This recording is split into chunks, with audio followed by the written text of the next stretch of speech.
Good evening, everyone. And thanks for joining. Thank you to the Graziani family for organizing the shir. Thank you for the Schimmel family for helping the Grazianis with sponsoring it, and the Schimmel family organizes it. Thank you very much.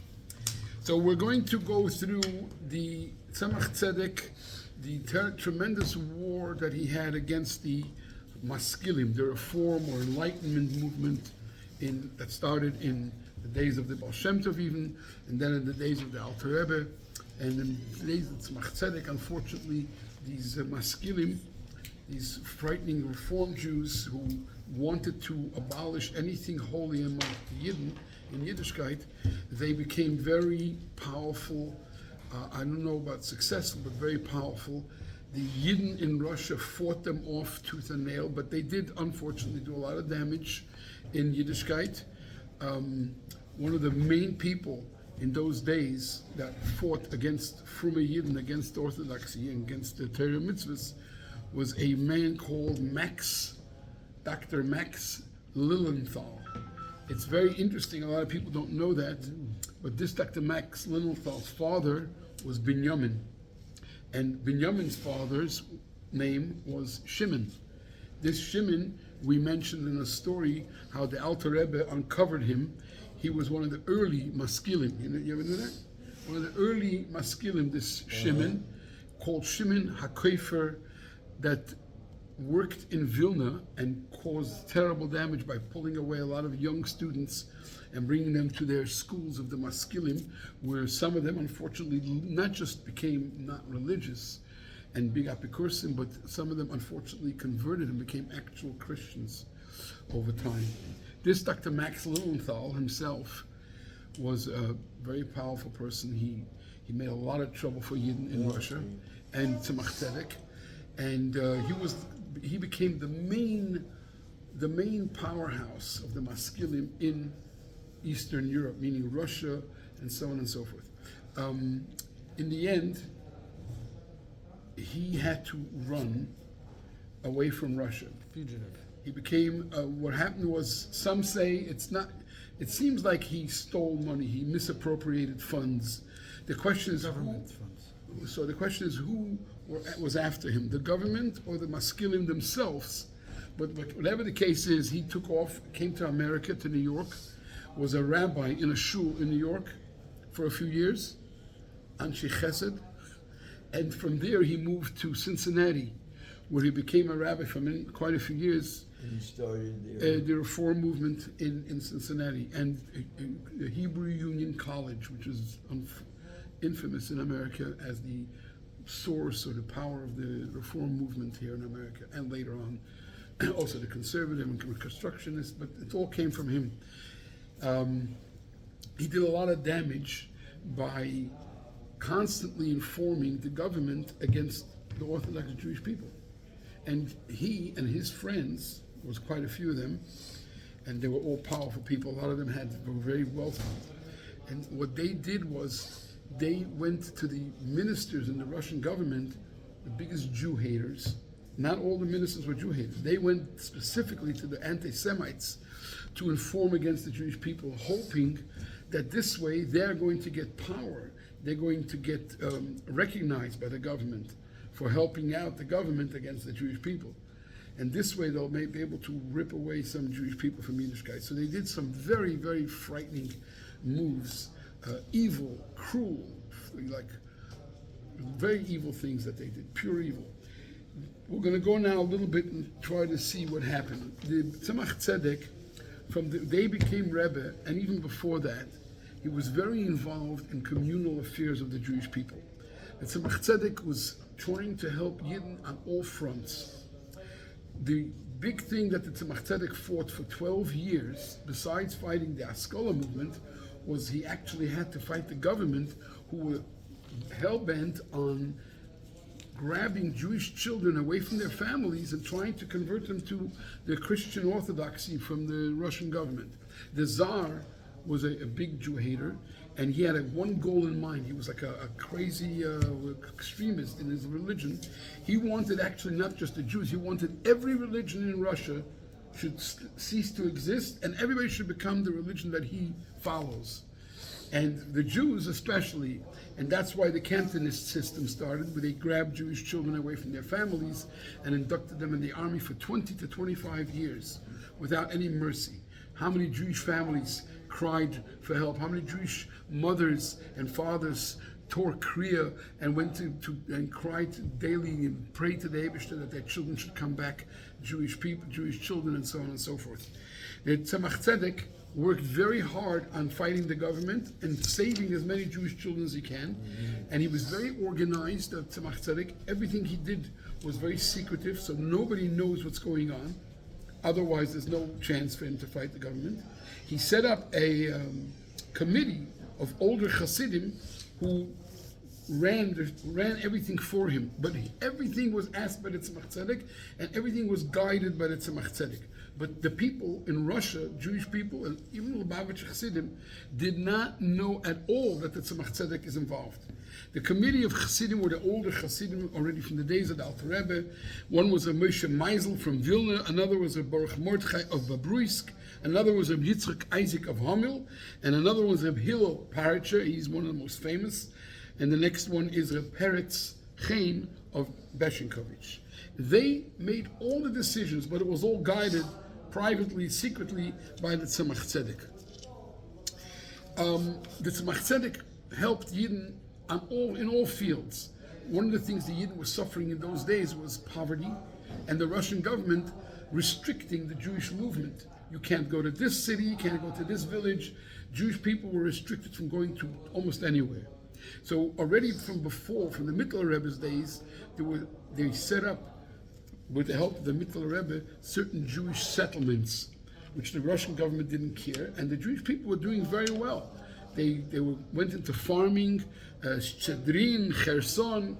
Kherson is earlier, and the Tzemach Tzedek himself, in order to help out the Yidden, in the year Tafresh Daled, which is 1740.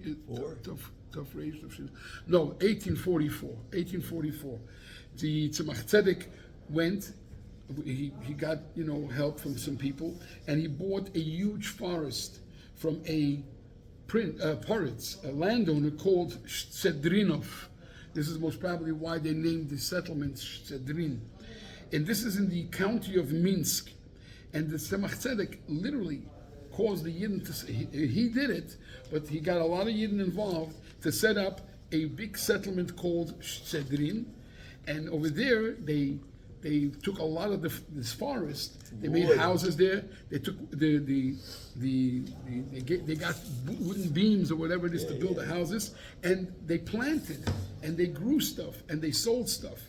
This way, they didn't have to come on to the Russian government. Didn't have any say. They didn't say anything about that. They had a say, but they didn't. And the Tzemach Tzedek set up. He sold the whole entire forest to a Jew called Reb Ephraim Holodetz from Babruisk. And the condition was that he has to provide free lumber to the Jewish people who want to settle there. And this had a tremendous, tremendous effect on the Jewish people. And not only that, everybody spoke about it. All these Goyish governors were so impressed and respectful of the Tzemach Tzedek.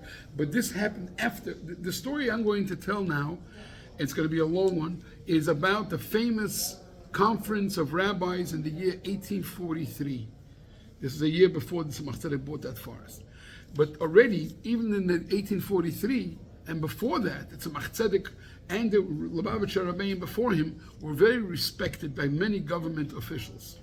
And the year after this conference of rabbis, which was a very frightening story, and what led up to it, after that is when the Tzemach Tzedek literally got recognized by the whole government of the Tsar, that he's a very special person who helped out Jewish people in business and so on and so forth, and they gave him a special document, a special certificate for the Tzemach Tzedek that lasted until the communists became the government in Russia.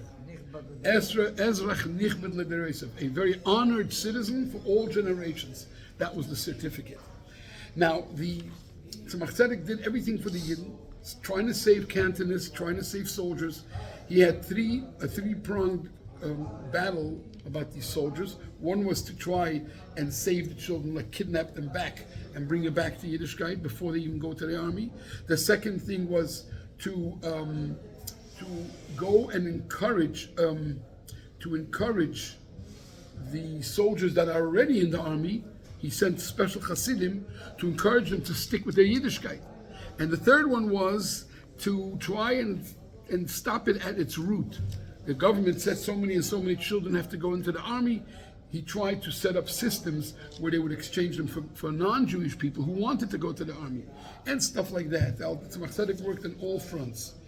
Now, the Maskilim, the Enlightenment movement, they constantly were fighting Orthodox Judaism, and they came to realize after 12 years of the Tzemach Tzedek working for the Yidden in Russia and Ukraine and Galicia and so on, they came to realize that the Tzemach Tzedek is the powerhouse behind all of the Fruma Yidden, that everybody respects him amongst the Orthodox Jews, not only Chassidim but also Misnagdim, because at the time of the Tzemach Tzedek, the whole fight of the Misnagdim became weak. The Misnagdim started respecting the Chassidim. A lot of Misnagdish leaders realized that the Chassidim are good Jews, they learn and so on and so forth. And therefore, the Maskilim decided they have to see what this is all about. They have to spy on the Tzemach Tzedek and figure out how they can fight him. One of the things they did was they sent a spy, meaning to say they had a lot of spies, and so did the Chassidim have in those days, because that was the only way to find out what's going on in the other people's camp. The Chassidim, the Tzemach Tzedek, had to send spies to find out what kind of reports they're giving to the government and what evil plans they have. They sent spies so they can come to the government later and tell them this is what we found and this is what we found here and there and so on and so forth. The first person they sent was a person not as a spy officially. They sent him as a learned scholar from the Maskilim to go and have discussions with the Tzemach Tzedek and try to convince him that what they're trying to do is very good for the Jewish nation in Russia. This man was his name was Mordechai Aaron Ginsburg. Funny names. Mordechai Aaron Ginsburg was his name. And he was a very, very intelligent person.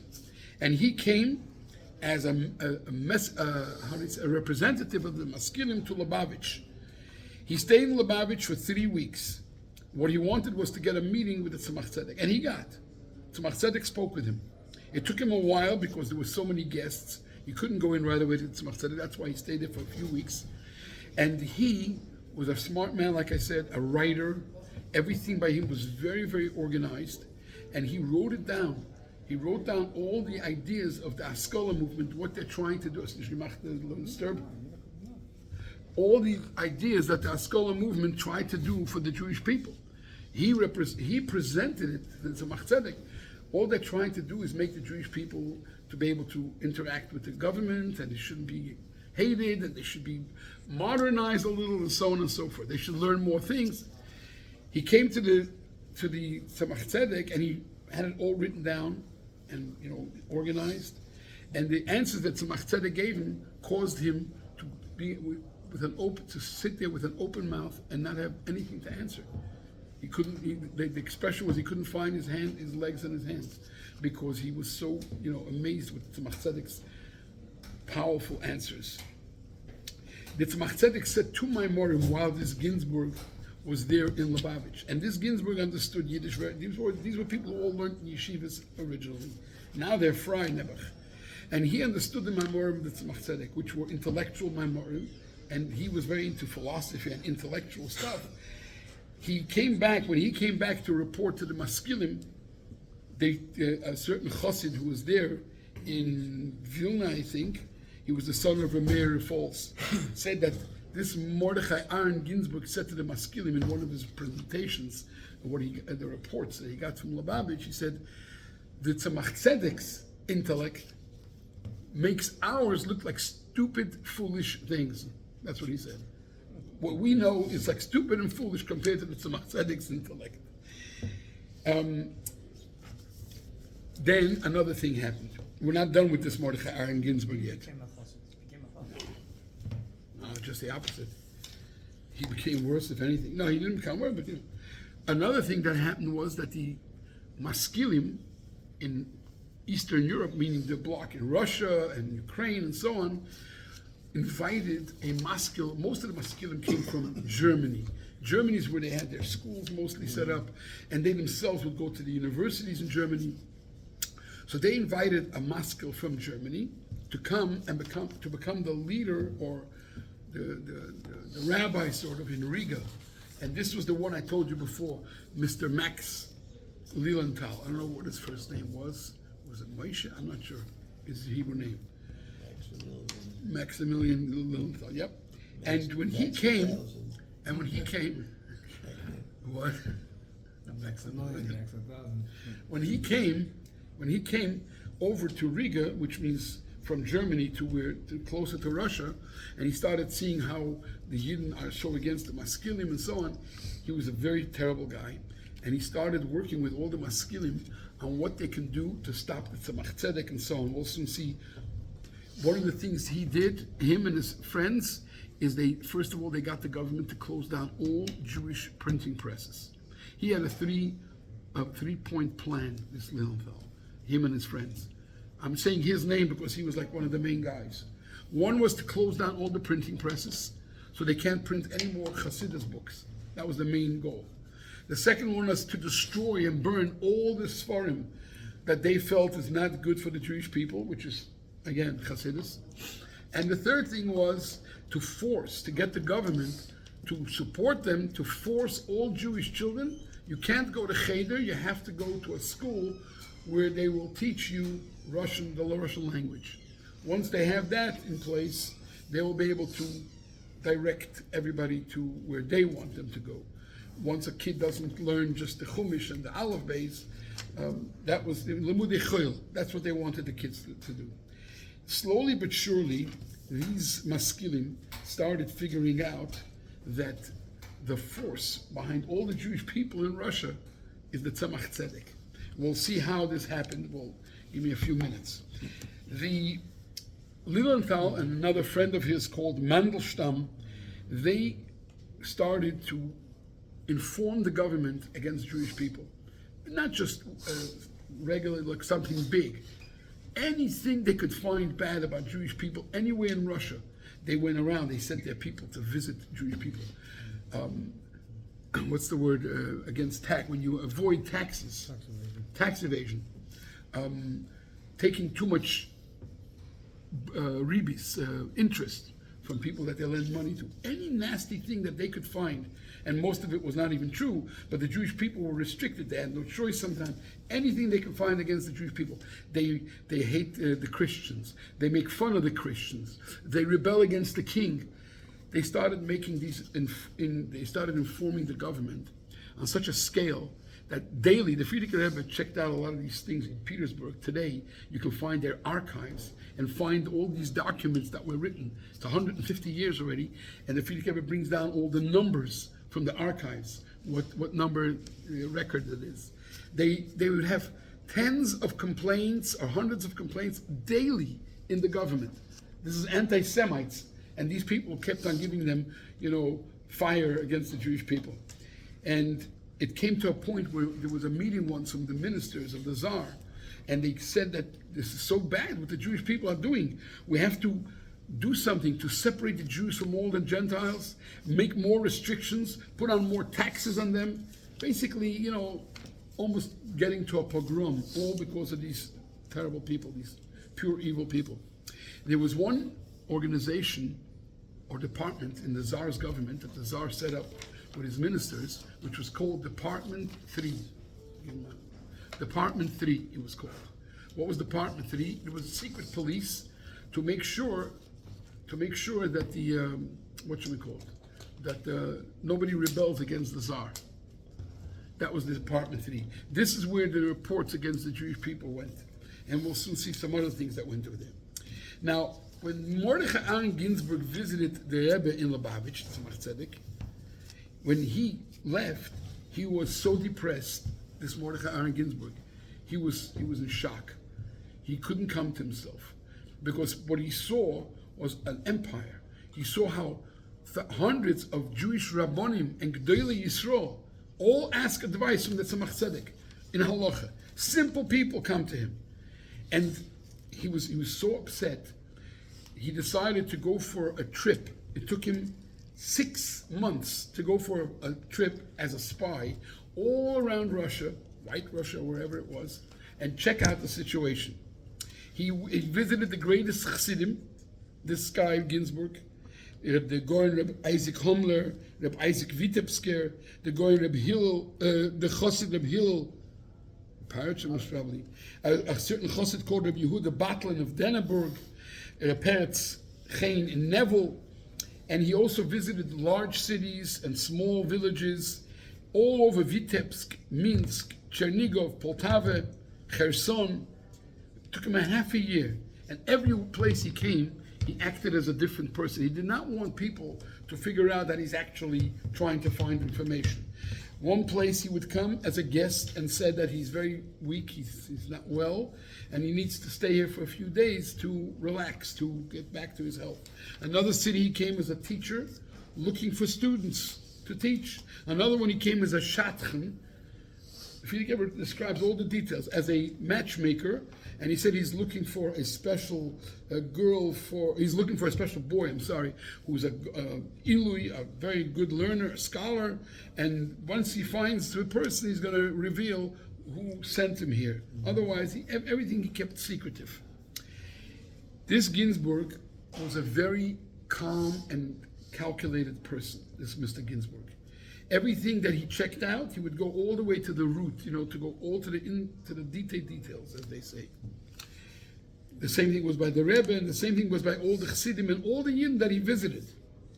He found out, on his visit, the Maskilim would always amongst themselves, whenever they presented the Jewish people amongst themselves and in their schools, they would always present all the Fruma Yidden, and especially the Chassidim, as fools who are not smart and believe in old-fashioned stuff. That's how they presented. This Ginsburg, however, he saw how the Rabbonim in all the cities that he visited are very major, are great geniuses in Torah knowledge. And they're all very, very intelligent and are kind people with good midos. And they have a tremendous effect on all their communities. And he saw people who are business people. He saw all the regular people, the Jewish people that are workers, carpenters, or whatever it was, 3 times a day they all visit shul for davening. There are people who wake up very early in the morning to say Tehillim, people who learn Mishnayos, Gemara, Medrash, Shulchan Aruch, and all Jewish children are learning in cheder and yeshivas in all the cities that he went, all over Russia. And by the way, the report that the Maskilim gave was that the Hasidim are now 3/4 of the Jewish nation, which was partly true, but in their eyes, they wherever they went, they saw that the Chassidim had such power. This guy became depressed from it, and he came back to Vilna for a special presentation to the rest of the Maskilim.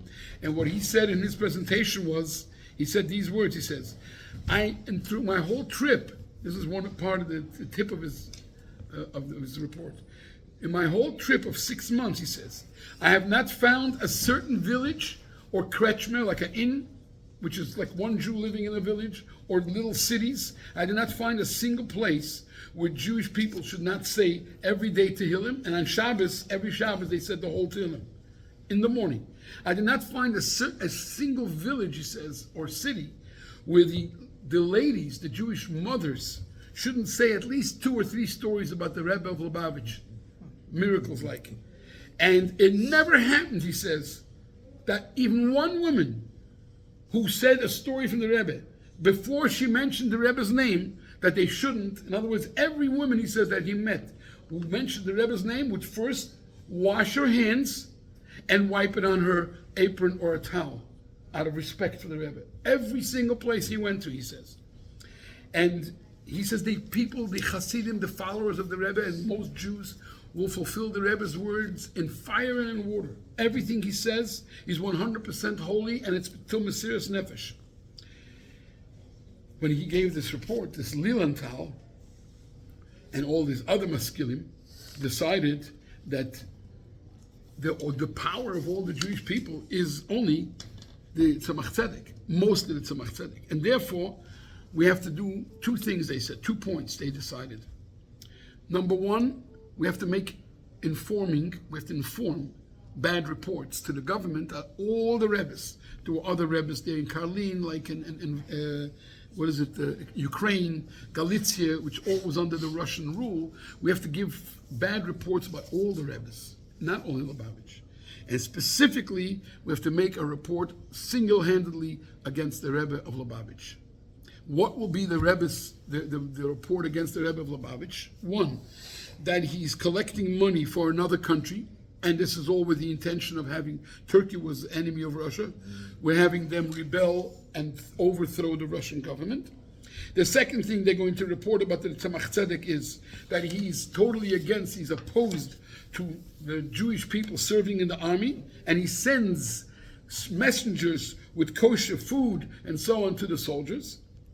And the third thing is that he is completely opposed against spreading enlightenment, the intellect of the Jewish people by the maskilim. And how are they going to inform against the Rebbe of Lubavitch, the maskilim? They had a plan. There's going to be two parts. One part's going to inform to the Russian government directly, the ministers and the Tsar. They didn't get to the Tsar usually, they got to the ministers. Minister of Education, Minister of Interior, etc., etc. And the second information that will go against Tzemach Tzedek will go outside of Russia, different countries, where they will put it into the newspapers.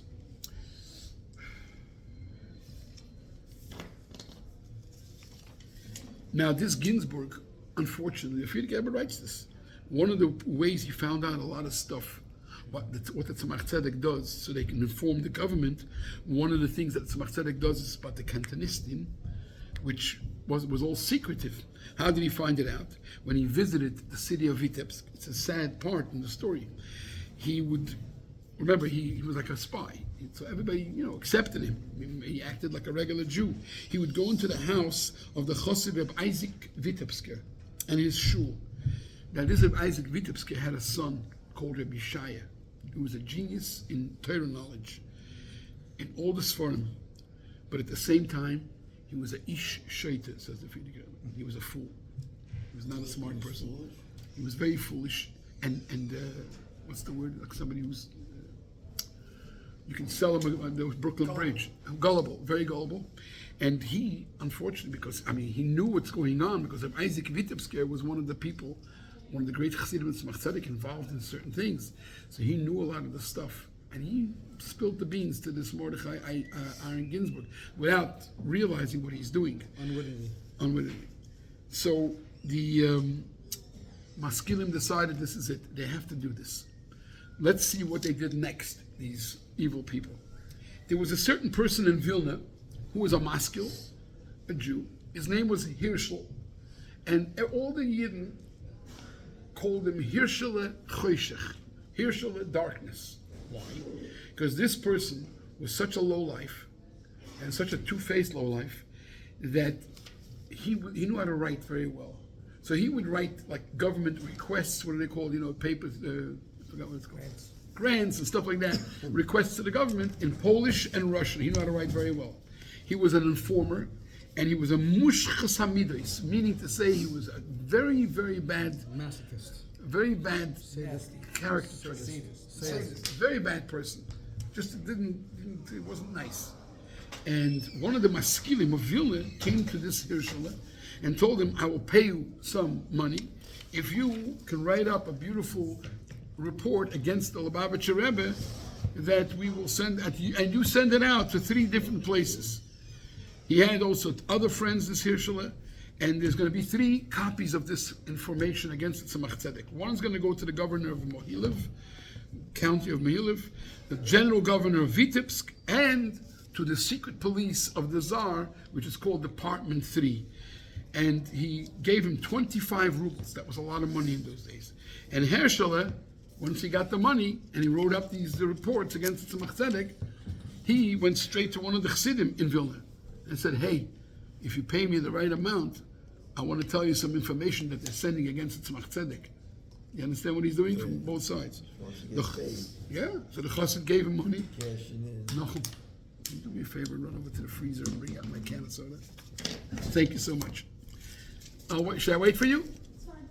So he went to a Chassid and said, you pay me some money, I'll tell you all about the information against Tzemach Tzedek. The guy paid him. He had no choice. And he told him everything. He showed him the copies. And he told him where it's sent to. The Chassidim in those days also had quite a few spies. In Vilna and other places, mostly against the Maskilim. In the olden days it was also the Snagdim, but now it was mostly against Maskilim. And so the Chassidim, first of all, the Chassidim right away were able to stop some of these reports from going anywhere. You know, in those days, the carrier carried it, and you pay him a few rubles, and you stop it. So they stopped. Not all of it were they able to stop. And there was one report that the Maskilim set up, very tricky and nasty, to a newspaper in Germany. This newspaper was a Jewish newspaper, or printed for Jewish people. It was called Israelitische Annalen, and it was in Frankfurt. It was about Judaism, about the different things about Judaism, and the editor was a person called Mr. Yast. You can imagine he wasn't a Fruma Yid at all. And they asked the Maskilim from Germany, the Maskilim from Russia who sent the report, and it unfortunately had some very strong effects. They asked the Maskilim in Germany to make sure to impress upon Mr. Yast to print their article. What did it say in the article? In the article, I'm going to say it in short, it said that the Russian Jews, it was like an article written like a report, the Russian Jews are so happy with the Tsar's government who try to do everything good for them. And they're trying to make new education for them. They're trying to make new schools for their children. And to make them more enlightened, more intellectual. And at the same time, they're so happy, but then comes this rabbi from Lubavitch, and he destroys all the plans from the government, and he fights against the government, and he doesn't let this happen. What did it look like? It looked like that the Tzemach Tzedek is controlling the Russian government.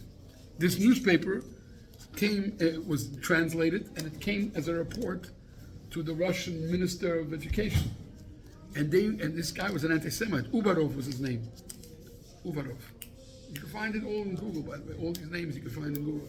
This Uvarov went crazy with other ministers and said, this is such an embarrassment for the Russian government, that the Russian government's trying to help the Jews, and there's a rabbi in Lubavitch who's stopping them, who's stopping the Russian government. It was a terrible, terrible Messiah.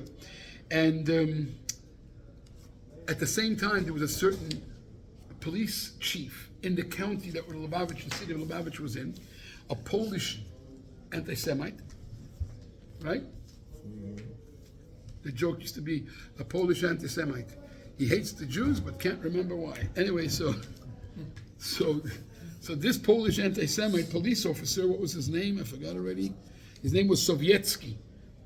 And he went on his own, decided that Sounds like a Russian. Sovietsky. Maybe it was Sovietsky, I don't know. But he was a Polish guy. And when he lived in Russia, obviously he was a police chief. He decided that he's going to take it upon himself to spy on the Tzemach Tzedek and find out what they can find out. So this is one of the stories the Frierdiker Rebbe says in detail. He went, this chief of police went to some person, it was his brother actually, who was a poritz somewhere, and he said, I want you to get me a spy that's very successful, going to get paid real good, but it has to be a Jewish spy.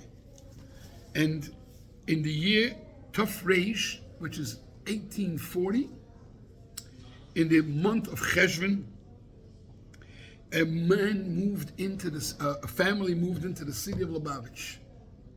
The city of Lubavitch is not big, but who can stop somebody? A man of about 50 years old with his wife, both Yirei Shamayim, God-fearing people, at least it looked that way. Every morning and evening, both of them would come to shul to daven. He would come to the men's shul, she would to the ladies' shul. The man was very professional, very talented in making candles. The candles in those days were made from fat, animal fat. And this guy brought his company to Lubavitch, the machines, whatever he had. And he went to Reb Baruch Sholem, that's the oldest son of the Tzemach Tzedek, and suggested, if you want to become a partner with me in my business. Reb Baruch Sholem asked the Tzemach Tzedek permission. Tzemach Tzedek said, it's okay. The man's name was Lipman Feldman. It was probably Lippe, they would call him today, Lippe Feldman. That was his name. He looked like a fully Orthodox Jew, he looked like. and he started making the candles. He was a very professional spy, this guy. He started making candles and donating it immediately. First of all, the candles themselves were very good kind of candles. Then he started donating it for free to shul. There were 3 shuls in Lubavitch. There was also a zal where Borchim or Ingalait used to sit and learn. It wasn't an official yeshiva, but it was a yeshiva. He donated candles to them. He donated for free candles to all of the families of the Tzemach Tzedek. And she, the wife, would give out candles to poor ladies for Shabbos every week.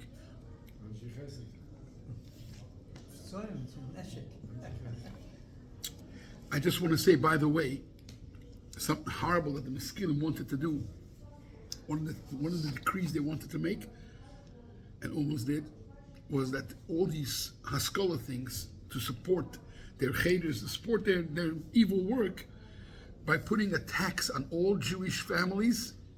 Every candle that they buy should be taxed for Shabbat. The candles, every Jew needs candles, should be taxed, and the tax money should go to the Maskilim. I don't think they ever succeeded in doing that. But this guy, Feldman, was a spy, came to Lubavitch, and he's giving out candles. He hired workers in Lubavitch to do the work. He trained them, and he himself was always hanging out in the shul. He was also hanging out in the homes of the Tzemach Tzedek's sons. He would go into shul to Farbrengens, when the Chassidim Farbrengt, and would tell Chassidish stories. He would tell the people, I'm a simple person, I don't know how to learn. And therefore I enjoy so much being by Farbrengens and so on, when you're learning and so on. And people respected him. And people allowed him everywhere. Where is it Tzemach Tzedek? Tzemach Tzedek set it up that he couldn't figure out anything. Tzemach Tzedek set up, that's what I said in the beginning. Tzemach Tzedek had these 5 Chassidim. You'll soon hear. Wait a few minutes. Patience, my dear. Every year, Tevis and Shvat, there used to be a Yerid in Lubavitch, a fear. Since the city of Lubavitch was close to the border of White Russia, it's close to the border of White Russia, many business people used to come from other parts of Russia to this Yerid in Lubavitch. They came from as far as Vilna, Königsberg, Krakow, Warsaw, Kiev, Moscow. Was it a market, you mean? A big market, fair. People would bring their merchandise and buy merchandise. A few days before the Yerid, this Lipman left from Lubavitch, and he gave over to a relative of his who was a good worker, and he said, I have to leave for a while, and he gave him over the working of the candles. This is when Chodesh Teves Shvat. In Adar, he came back, this Lipman, and constantly kept on hanging out in the shul. In Chodesh Adar Sheni that year, this is Tov Reish, the Chassidim in Vilna, 1840. the Chassidim in Vilna found out through one of their spies, Lubavitcher spies, that the Maskilim have given a report to the government against Tzemach Tzedek. They even were able to get a copy of that report against Tzemach Tzedek. They had a young chassid there called Rav Shlomo Moshe. They sent him express quickly to go to Lubavitch with a copy of the Malshinus of this report, and they told him to tell the Tzemach Tzedek everything that's going on.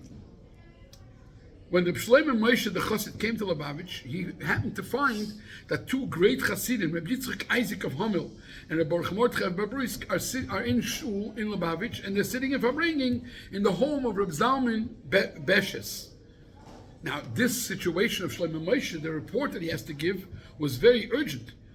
But he said to himself, what's going to happen if I give the pain to the Tzemach Tzedek, and a few hours later, what is it going to hurt? So he decided he's going to stay by the Farbrengen. And these are the great Chassidim from Lubavitch. Not only that, but this of Shlomo Moshe himself came from a city, I forgot where. Where did he come from? Forgot. No, he was living in Vilna now, but he was a very smart person, Shlomo Moshe. He was able to look at a person and figure out all about this person. So he decided to help the Chassidim, to help the Tzemach Tzedek by becoming a spy against the Maskilim in Vilna. So he was now by the Farbrengen. He found out that Reb Isaac Homler and Baruch Mordechai, from the people who do the work of the Tzemach Tzedek, the Tzemach Tzedek set up everything like an army. Nobody knew that the Tzemach Tzedek is involved in anything You'll soon hear why. I don't know if we'll be able to continue now. The Farbrengen was a very exciting Farbrengen. Rabbi Yitzchak Isaac of Hummel and Baruch Mordechai were chazering over the Maimorim of the Rebbe, and then they started saying stories from the older Chassidim. And they said like this, you hear? Why the Farbrengen? Nobody asked them to say it, but this was a set-up thing for all the time, all these years. They said, today it's not like it used to be. In the olden days, the Alter Rebbe and the Mittler Rebbe were involved in all the communal affairs, but now the Rebbe, our Rebbe, is involved in learning all day, and he's not involved at all in any communal affairs. And these maskilim, yimach shemam, he said, are constantly trying to hurt, and the government is grabbing our children, but what can we do? It's a sad time. The Tzemach Tzedek is involved in learning, and not, this is what they used to say all the time by Farbrengen, these older Chassidim. So nobody in Russia knew what's going on, that the Tzemach Tzedek is guiding everything. These information that the Mesiris was not Mesiris, that they figured out some of it, but that's why Baruch Hashem it didn't work in the end. But let's continue. If Shlomo Moshe himself, it says here, Shlomo Moshe himself came from a city called Kaidan. We'll continue next time. It's a middle of a beautiful story how this Shlomo Moshe figured things out. Thank you very much.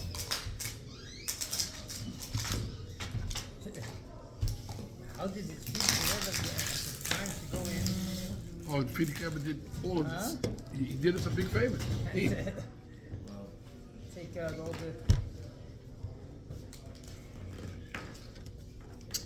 Shkoyach and Mashiach now.